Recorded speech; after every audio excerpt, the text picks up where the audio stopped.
নমস্কাৰ এটা ভাল খবৰ লৈ আহিছো অসমৰ জনপ্ৰিয় কণ্ঠশিল্পী পদ্মনাভ বৰদলৈ এগৰাকী শিষ্য তেওঁ এবাৰ ইণ্ডিয়ান আইডল সিজন 16ত তেওঁ এবাৰ সফলতাৰে তেওঁ প্ৰদৰ্শন কৰিবলৈ সুযোগ পাইছে তেওঁ মুম্বাইলৈকে গৈ আছে গতিকে পদ্মনাভ দা আছে আৰু পদ্মনাভ দা হৈছে অসমৰ প্ৰথম গৰাকী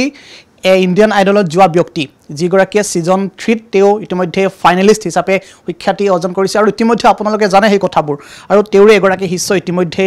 মুম্বাইলৈ গৈ আছে গতিকে এটা ভাল খবৰ নিশ্চিতভাৱে কি জনাব বিচাৰিব প্ৰথমতে গুৰু হিচাপেতো যথেষ্ট সুখী মই কাৰণ কয় নহয় যে গুৰুতকৈ যেতিয়া বেছি ওপৰতে ষ্টুডেণ্ট তেতিয়া আচলতে গুৰু আসল যেটো গুৰু দক্ষিণা পোৱা যায় আৰু সেইটো মোৰ গুৰু বা মোৰ মাতৃ বা মোৰ যি গুৰু আছিলে জিতেন বসুমতী ছাৰতে তেনেকৈ শিকাই আহিছে আৰু আজি এটা সপোন পূৰা হৈছে কাৰণ 18 বছৰ আগতে মই যেটো ইণ্ডিয়ান আইডল জাৰ্নি আৰম্ভ কৰিছিলোঁ তাৰপিছত অসমৰ ৰাইজে ইমান বছৰ মৰম দিয়ে আছে আৰু লগতে 2017 চনৰ পৰা মই যেটো নিজৰ শিক্ষকতাৰ কাম আৰম্ভ কৰিছিলোঁ ল'ৰা ছোৱালীক শিকাই আছোঁ তাৰে বহুত বছৰৰ কষ্টৰ আজি ফল যে মোৰ মৰমৰ ষ্টুডেণ্ট সত্যেন্দ্ৰ য়েন ধেমাজিৰ সন্তান হয় আমাৰ অসম সন্তান আৰু লগতে জিজ্ঞাসা নলবাৰী এগৰাকী সন্তান জিজ্ঞাসা এই দুগৰাকী তেওঁলোকে ইতিমধ্যে বম্বেৰ যেটো মেইন ৰাউণ্ড ইণ্ডিয়ান আইডল 16 তাতে উপনীত হৈছে যথেষ্টখিনি আমি কষ্ট কৰি আছোঁ কিন্তু আজি ND24ৰ সমূহ দৰ্শকক মানে এই সুখবৰটো দিছোঁ আৰু প্ৰথম বুলি ক'লেও ভুল নহ'ব কাৰণ ছ'চিয়েল মিডিয়াত ইতিমধ্যে মানুহে গম পাইছে কিন্তু সংবাদ মাধ্যমত আজি প্ৰথম ND24ৰ পৰা শুভ মুক্তি গতিকে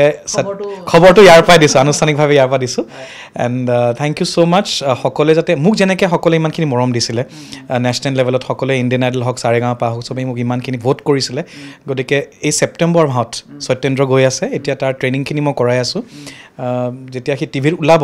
মই অসমবাসী ৰাইজক অনুৰোধ জনাইছোঁ যাতে তাক খুব মৰম দিয়ে আৰু ভোট দিয়ে ঠিক আছে আমি আপোনাৰ সৈতে পাতিম সমান্তৰালভাৱে সত্যেন্দ্ৰ আছে সত্যেন্দ্ৰ য়েন ধেমাজিৰ এগৰাকী সুযোগ্য সন্তান আৰু ইতিমধ্যে আপোনালোকে সেই খবৰটো পাইছে যে এবাৰ তেওঁ ইণ্ডিয়ান আইডল সিজন 16ত তেওঁ মুম্বাইলৈকে গৈ আছে প্ৰদৰ্শন কৰিব আৰু ইতিমধ্যে ৰেকৰ্ডিঙো সমান্তৰালভাৱে চলি আছে প্ৰতিযোগিতাৰ সত্যেন্দ্ৰ পোনপ্ৰথমে শুভেচ্ছা জ্ঞাপন কৰিছোঁ এটা সুখ্যাতি তুমি অসমৰ পৰা গৈ তুমি মুম্বাইৰ এখন প্লেটফৰ্ম পাইছা যিখন প্লেটফৰ্মৰ বাবে সকলোৱে আগ্ৰহেৰে ৰৈ থাকে এটা সপোন বুলি ক'ব লাগিব কি প্ৰতিক্ৰিয়া আমাৰ দৰ্শকৰ আগত at first thank you so' much ND24 আৰু একচুৱেলি মই মোৰ গুৰুৰ লগত যিমানখিনি শিকিছোঁ আৰু শিকিব বাকী আছে এতিয়া কোচিছ কৰি আছোঁ আই ডোণ্ট ন' কি বা হয় বাট মই ট্ৰাই কৰি আছোঁ মই জাষ্ট ট্ৰাই কৰি আছোঁ বাকী চাওক কি হয় কিমান দিনৰ পৰা এই সংগীতৰ ক্ষেত্ৰখনত জড়িত হোৱাৰ তুমি সুবিধা পাইছা বৰ্তমান ক'ব গ'লে 3-4 বছৰমান হৈছে আৰু তেনে আৰু জাষ্ট এতিয়া তুমি যিহেতু তাত গৈ ৰেকৰ্ডিং কৰিছা বা ইণ্ডিয়ান আইডলৰ গোটেই কামখিনি ইতিমধ্যে সমাপন হৈছে এতিয়া কেতিয়াৰ পৰা গোটেই টেলিকাষ্ট হোৱাৰ কথা আছে ছেপ্টেম্বৰৰ পৰা কৈছে বাকী সিহঁতি খবৰ কৰিবগৈ তাৰপিছত দেখা যাওক কিবা যেতিয়া অডিশ্যনলৈ গৈছিলা কোৱাচোন অডিশ্যনৰ অকণমান তোমাৰ অভিজ্ঞতাবোৰ কোৱাচোন কেনে আছিলে জাজ কোন কোন আছিলে জাজ মই বিশেষ চিনি পোৱা নাই তেনেকৈ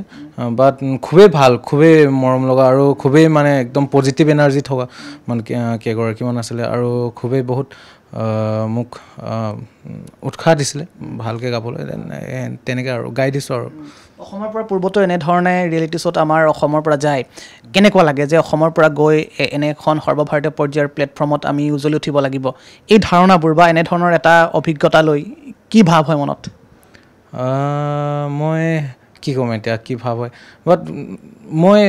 হেপ্পী হৈছোঁ এক্সাইটেড হৈছোঁ ভয়ো আছে অলপ বিকজ ৰেছপনচিবিলিটিজ বাঢ়ি যায় খুব তাৰপিছত চাওঁ কিবা হয় মই ইমানখিনি ক'ব নোৱাৰিম এতিয়া বাট কিছুমান ৰেছপনচিবিলিটিজ বাঢ়ি যায় থাকে সেইবিলাক লৈ মেলি ভগৱানৰ ওপৰত আৰু গুৰুৰ ওচৰত প্ৰেক্টিছ কৰি গৈ আছোঁ আৰু এতিয়া কোনবোৰ গান লোৱা হৈছিলে অডিশ্যনত মেইনলি হিন্দী আমাৰ দৰ্শকৰ বাবে যিটো গীত তুমি অডিশ্যনত গাইছিলা যাৰ বাবে তুমি চিলেক্ট হ'লা অকণমান এটা হিন্দী গান এটা কৰোঁ मेरे बिना मैं रहने लगा हूँ तेरी हवा मैं बहने लगा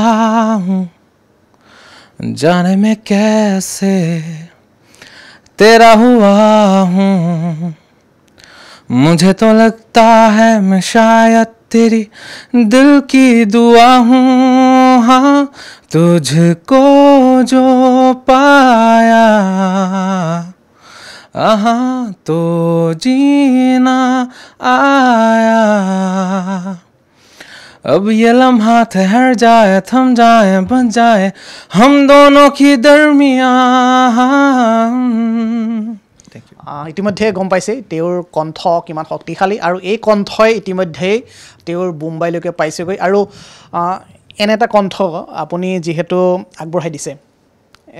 অনুভৱ আৰু যিহেতু এনে এখন প্লেটফৰ্ম সকলোৱে বিচাৰে নতুন প্ৰজন্মই আচলতে মই 2017 চনত মোৰ যিসকল মোৰ যিখিনি শুভাকাংক্ষী তেওঁলোকে সদায় কয় যে পদ্মনাভ বৰদলৈ আপুনি ৰাষ্ট্ৰীয় প্ৰেক্ষাপটত ইমানখিনি সুনাম কঢ়িয়াই আহিছে কিন্তু আমাৰ অসমক কি অৱদান দিব কাৰণ গানেৰেতো মই দিয়ে আছোঁ অৱদান কিন্তু যিহেতু যিখিনি মই তাতে শিকি আহিছিলোঁ সেইখিনি যদি মই মোৰ ষ্টুডেণ্টছক যদি কিবা অলপ শিকাব পাৰোঁ সেইটো মোৰ প্ৰথম সপোন এটা আছিলে আৰু যেতিয়া মই 2017 চনৰ পৰা শিকাবলৈ আৰম্ভ কৰিছোঁ এই 7-8টা বছৰত যথেষ্টখিনি ল'ৰা ছোৱালী মোৰ ষ্টুডেণ্টছে আগবাঢ়িছে কিন্তু এইটো যিটো নেশ্যনেল প্লেটফৰ্ম এবাৰ সত্যেন্দ্ৰ আৰু জিজ্ঞাসা নেশ্যনেল প্লেটফৰ্মত তেওঁলোকে ইণ্ডিয়ান আইডলত আগবাঢ়িছে মোৰ আৰু এজন ষ্টুডেণ্ট আছে শাশ্বত তেখেত আগবাঢ়িছে জি বাংলা টপ 15 পাইছে তেওঁ জি বাংলাৰ যিটো লিটল চেম্পছ সৰুবিলাকৰ যিটো জলচা হয় ইতিমধ্যে টিভিত ইতিমধ্যে আহি গ'ল হেৰিবোৰ প্ৰমোজ আহি গৈছে গতিকে খুব ডাঙৰ দায়িত্ব এটা হয় এনেকুৱাও নহয় যে মই অকল যে মোৰ ষ্টুডেণ্টে মোৰ ওচৰত শিকিব বুলিয়ে যে নেশ্যনেল লেভেল পাব সেনেকুৱা কোনো কথা নাই মোৰ ওচৰত যিবিলাক ষ্টুডেণ্ট আহে মই কওঁ যে মই সংগীতৰ ব্যাকৰণ শিকাম যাতে ব্যাকৰণটো শিকালে তোমালোকে হাজাৰ হাজাৰ গান গাব পাৰিবা মই ভাতবিদ্যা নিদিওঁ গান নিশিকাওঁ এই যে এনেকুৱা থাকে যে কোনোবাই কিবা এটা গাই দিয়াৰ লগে লগে সেইটো যে শুনি শুনি গায় এই ভাতবিদ্যাটো মই নিশিকাওঁ মই তেওঁলোকক সংগীতৰ ব্যাকৰণৰ নলেজ দিছোঁ আৰু মই কৈছোঁ ভাল সংগীতজ্ঞ হোৱা ইণ্ডিয়ান আইডল সাৰেগামাপা এইবিলাক এটা জাষ্ট এটা প্লেটফৰ্ম হয় কিন্তু ভাল সংগীতজ্ঞ হ'লে য'তেই নহওক তোমালোকে ৱেষ্ট বেংগল হওক চেন্নাই হওক জাপান হওক আমেৰিকা হওক চাইনা হওক অসম হওক প্ৰত্যেকতে ভাল ছিংগাৰ হ'ব পাৰিবা গতিকে তেনেকৈ মই প্ৰশিক্ষণ দি গৈছোঁ বহুত ডাঙৰ গুৰুদায়িত্ব আহি পৰে কাৰণ তেওঁলোকে ভাল হ'লে গুৰু তাতকৈ বেছি আৰু মানে কি বুলি ক'ম তাতকৈ বেছি আৰু ৰিজাল্ট একো নাই মানে পুৰস্কাৰ একো হ'ব নোৱাৰে কাৰণ মই যিখিনি কৰি আহিছিলোঁ আজি সেই প্লেটফৰ্মত যেতিয়া মোৰ ষ্টুডেণ্ট 18টা বছৰ পিছত মই পঠিয়াই দিছোঁ তেনে ক'ৰবাত নহয় ক'ৰবাত এটা সপোন এটা লাইফৰ এটা চাইকেল এটা খতম হৈছে যে এজন কণ্টেষ্টেণ্টৰ পৰা এগৰাকী শিল্পীৰ পৰা এগৰাকী গুৰুৰ পৰা আকৌ নিজৰ শিষ্যক আকৌ সেইটো পঠিয়াই দিয়াটোত গতিকে সেইটো এটা বহুত ডাঙৰ দায়িত্ব মই যিমানখিনি পাৰোঁ কৰি গৈছোঁ আৰু সত্যেন্দ্ৰ হওক বাকীখিনি মোৰ যিখিনি ষ্টুডেণ্টছ আছে তেওঁলোক খুব টেলেণ্টেড আৰু কষ্ট কৰি গৈছে মই ভগৱানৰ পৰা আশীৰ্বাদ বিচাৰিছোঁ ৰাইজৰ পৰা মৰম বিচাৰিছোঁ কাৰণ তেওঁলোকে নিউ জেনেৰেশ্যন নতুনকৈ ওলাই আহিছে আমি যেনেকৈ মৰম পাই আজিলৈকে এই 18-20টা বছৰ আজিলৈকে ইয়াতে টিকি আছোঁ ৰাইজৰ মৰম পায় গতিকে সিহঁতে জাষ্ট আৰম্ভণি কৰিছে যাতে সিহঁতে সেই মৰমটো পায় এতিয়া পৰৱৰ্তী সময়ত মুম্বাইত গৈ কেনেধৰণৰ প্ৰক্ৰিয়াৰ মাজেৰে যাব লাগিব মুম্বাইৰ প্ৰচেছবোৰ খুব টাফ হয় এতিয়া যিহেতু অথনি যে হেৰি সোধোতে সত্যেন্দ্ৰক তোমালোকে যেতিয়া সুধিছা যে কোন জাজেছ কি কথা কি বাৰ্তা এতিয়া প্ৰথমবোৰ গোটেই গ্ৰাউণ্ড অডিশ্যন বহুতকেইটা অডিশ্যন হয় একদম শেষতহে আমাৰ অডিয়েন্সে তেওঁলোকক শ্ৰেয়া ঘোষাল হওক বিশাল দাদলানী হওক বা যিখিনি আমাৰ দিনত যিবোৰ জাজ আছিলে সোনু নিগম হওক তেওঁলোকক লাষ্টতহে আমি যে টিভিত প্ৰথম দিনাখনে তেওঁলোকক দেখা পাওঁ বা আমাক যে দেখা পায় সেইটো আচলতে 10-12টা অডিশ্যন কমপ্লিট কৰাৰ পিছতহে পায়গৈ গতিকে মোৰ এটা ভাল লাগিছে যে সিহঁতে ইমানখিনি কষ্ট কৰি নৰ্থ ইষ্টৰ পৰা যিহেতু সিহঁতে ইমান দিনৰ পৰা অনলাইন অডিশ্যন দি আছিলে অনলাইনৰ পৰা সেইদিনাখনে গুৱাহাটীত গোটেই ইণ্ডিয়ান আইডলৰ টীম আহি পেলাই 4গৰাকী খুব ভাল ছিংগাৰ্ছ ইতিমধ্যে বম্বেলৈকে ডাইৰেক্ট ছিলেকশ্যন পাইছে তো তাতে এতিয়া তেওঁলোকে ডাঙৰ জাজেছৰ ওচৰত যাব কাৰণ যিহেতু টিভিত আহিব অক্টোবৰত আৰু ছেপ্টেম্বৰত সিহঁতৰ ফাইনেল অডিশ্যন আছে তাৰ আগলৈকে কোন জাজ কি কথা কি হেৰি তেওঁলোকক জনাই নিদিয়ে চব ছিক্ৰেট ৰাখে আৰু মই তেওঁলোকক এইটোৱে কৈছোঁ যে কোন হ'ব কোন নহ'ব একো মেটাৰ নকৰে গৈ পেলাই গানটো একদম বাঘৰ নিচিনা সিংহৰ নিচিনা গাই আহিব লাগে গতিকে আজিলৈকে যিমানবোৰ অসমৰ পৰা প্ৰতিযোগী গৈছে তোমালোকে চাই আছা যদিও যে এই যোৱা 18-20টা বছৰত বহুত যোৱা নাই কিন্তু এই যি হাতত গন্তি কৰিব পৰাকৈ 6-7গৰাকী ধৰা দেৱজিৎ সাহা মই নাহিদ আফৰিন জয় চক্ৰৱৰ্তী আমাৰকেইটা যিখিনি আমি গৈছোঁ মানে খুব হাতত গন্তি কৰিব পৰা গতিকে লাগিলে কম সংখ্যকে যাওঁ কিন্তু গ'লে যাতে সেই তাতে গৈ পেলাই এটা নিজৰ মানে পৰিচয় দাঙি ধৰিব পৰা যায় সেই বস্তুটো লাগে মই কৈছোঁ যে যিমান পৰ্যায়ত নোযোৱা কিয় টপ 10 টপ 12 উইনাৰ কিন্তু যি গাইছা যেনে এনেকুৱা এটা গান গাই থৈ আহিবা যে সেইটো বহুত বছৰ পিছত যাতে মানুহৰ মনত থাকে নিশ্চয়কৈ আৰু কথাখিনি ইতিমধ্যে শুনিছে আৰু সেই ভাল খবৰটো আমি আপোনালোকক দিছোঁ শেষত অসমবাসীলৈ কি জনাব বিচাৰিবা তেওঁলোকৰ পৰা কি আহ্বান কৰিবা এতিয়া বৰ্তমান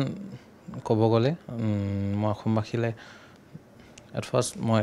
প্ৰণাম জনাম চবকে তাৰপিছত তাত গৈ যদি চান্স পাওঁ পাৰফৰ্ম কৰিব যদি চান্স পাওঁ দেন গোটেই অসমবাসীলৈ পাছলৈকে যদি ভোট দান কিবা কিবি হয় দেন কৰিব পৰাকৈ আৰু ইতিমধ্যে সত্যেন্দ্ৰৰ কথাখিনি শুনালোঁ আৰু তেওঁৰ গুৰু পদ্মনাভ দাৰ কথাখিনি শুনালোঁ আৰু এই যি সপোন মুম্বাইলৈ যোৱা আৰু মুম্বাইত গৈ ইণ্ডিয়ান আইডল 16ত তেওঁ ইতিমধ্যে প্ৰদৰ্শন কৰিবলৈ সুযোগ পাইছে তাৰ পৰৱৰ্তী সময়ত যিকেইটা প্ৰক্ৰিয়া হয় সেই প্ৰক্ৰিয়া ক্ষেত্ৰত যাতে তেওঁ খুব সুন্দৰভাৱে প্ৰদৰ্শন কৰে অসমলৈ গৌৰৱ কঢ়িয়াই আনে এইখিনি আমিও আশা কৰিছোঁ গতিকে সপোন সাৰ্থক হওক আৰু তেওঁৰ ভবা যিসমূহ কথা বতৰা বা ইণ্ডিয়ান আইডল ছিজন 16ৰ যি প্ৰক্ৰিয়া সেই প্ৰক্ৰিয়াৰ মাজেৰে গৈ তেওঁ অসমবাসীৰ বাবে গৌৰৱ কঢ়িয়াই আনক তাকে কামনা কৰিছোঁ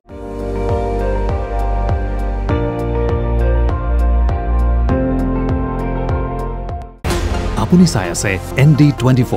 সৰ্বশ্ৰেষ্ঠ নহয় সৰ্বোত্তমৰ দৌৰ